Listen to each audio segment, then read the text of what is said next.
আচ্ছা, আমরা কথা বলছিলাম লেট ডেলিভারি নিয়ে। একটা ক্লায়েন্টের অর্ডার প্রায় টাইম শেষ তোমার। সাধারণত আমরা একটা ট্রিক্স অ্যাপ্লাই করি। এই ক্লায়েন্টকে দেখাও আমি কয়বার মডিফিকেশন কয়বার কয়বার আমি টাইম এক্সটেনশন রিকোয়েস্ট পাঠাইছি। ও কিন্তু রেগে যায় না। দুইবার পাঠাইছেন, একবার 7 দিনের, একবার 5 দিনের। হ্যাঁ, একবার হচ্ছে 7 দিন, একবার 5 দিন। আবার প্রথমে 7 দিন টাইম নিছি।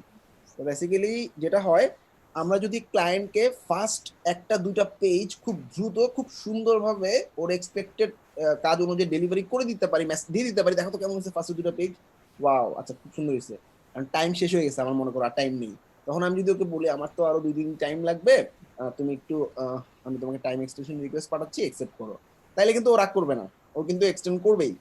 It will depend on first তুমি ওকে কতটুকু কাজ দেখাতে পারতেছো। আচ্ছা, এবার এক হইলো ক্লায়েন্টকে আমি ইনবক্সে বুঝাইলাম যে আমার তো আসলে আর মনে করো টাইম শেষ, আমার এখানে লেট কাছাকাছি চলে আসছে, কয়েক মিনিট আছে বা কয়েক ঘন্টা আছে, আমি ওকে বললাম আমার আরো 4-5 ঘন্টা লাগবে, কিন্তু আমার অর্ডারটা লেট হয়ে যাচ্ছে, লেট হলে কিন্তু আমার অ্যাকাউন্টের জন্য খারাপ, তো আমি তোমাকে ডেলিভারি করে দিলাম, একটা ডেলিভারি ফেক। এটা কি ফেক ডেলিভারি? ক্লায়েন্ট যদি পরবর্তীতে কমপ্লেন করে তোমার এগেনস্টে, তখন তুমি মানে ঝামেলায় পড়ে যাবা। সেফ হচ্ছে আমরা সেকেন্ড প্রসেসটা সেফ। সেকেন্ড প্রসেসটা কি ছিল? সেকেন্ড প্রসেসটা হচ্ছে আমরা টাইম এক্সটেনশন রিকোয়েস্ট পাঠাবো। এটা কখন করবা? এটা করতে পারো তখনই যখন তোমার আসলে হয়তো 2-3 ঘন্টা টাইম লাগবে, বা 1 ঘন্টা টাইম লাগবে, বা ক্লায়েন্ট মেসেজ দেখার আগে তুমি আসলে ডেলিভারি করে ফেলতে পারবা, বা কয়েক মানে 15-20 মিনিট বা আধা ঘন্টার মধ্যে লাগবে, কিন্তু তোমার আর এক্সটেনশন রিকোয়েস্ট পাঠানোর দরকার নেই, তখন দেখা যায় ডেলিভারি করে ফেলা যায়।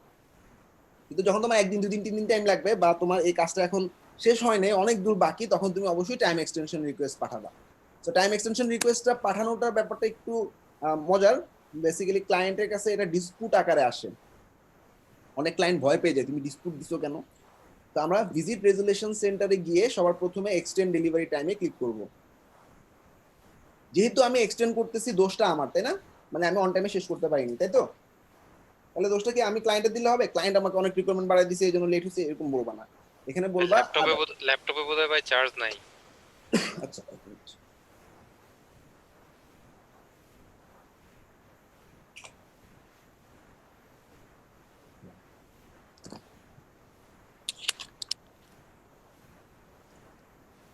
আচ্ছা, তো সেক্ষেত্রে তুমি আদার্স লিখে লিখবা I need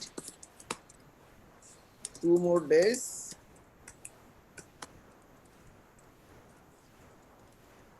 complete the task. ঠিক আছে, মেসেজটা আমি সেভ করে রাখলাম। ঠিক আছে, আদার দিলাম, এক্সটেন্ড ডেলিভারি টাইম আদার, কন্টিনিউ। এবার এখান থেকে টাইম বাড়ায় নাও 2 দিন, একই মেসেজ পেস্ট করো, সেন্ড করে দিবা। এরপরে তুমি ইনবক্সে যাও, ইনবক্সে ওকে গিয়ে বলো যে আমি তোমাকে একটা টাইম এক্সটেনশন রিকোয়েস্ট পাঠাইছি, তুমি সেটা একসেপ্ট করো, যাতে ও ভয় না পেয়ে যায়। কারণ এই রেজুলেশন সেন্টারে ভিজিট করে যদি আমরা কোনো রিকোয়েস্ট পাঠাই, সেটাকে ডিসপুট বলা হয়। ডিসপুট মানে সবসময় খারাপ। তো ক্লায়েন্টের কাছে যাতে খারাপ না লাগে, এই জন্য ওকে বলে দিতে হবে সুন্দর করে, I send a time extension request.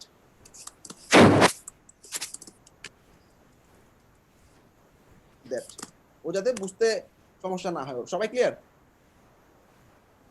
তাহলে আমি কি করলাম, আমার টাইম লেট হয়ে যেতেছে, আমি রেজুলেশন সেন্টারে গিয়ে 2 দিনের টাইম এক্সটেনশন রিকোয়েস্ট পাঠাই দিলাম, এবং সেটা আমি আমার কাছে নিলাম, আমার আরো 2 দিন সময় লাগবে, এরপর সেন্ড করে দিব, ইনবক্সে গিয়ে ওকে বলবো তুমি আমার টাইম এক্সটেনশন রিকোয়েস্টটা অ্যাকসেপ্ট করো। ক্লিয়ার?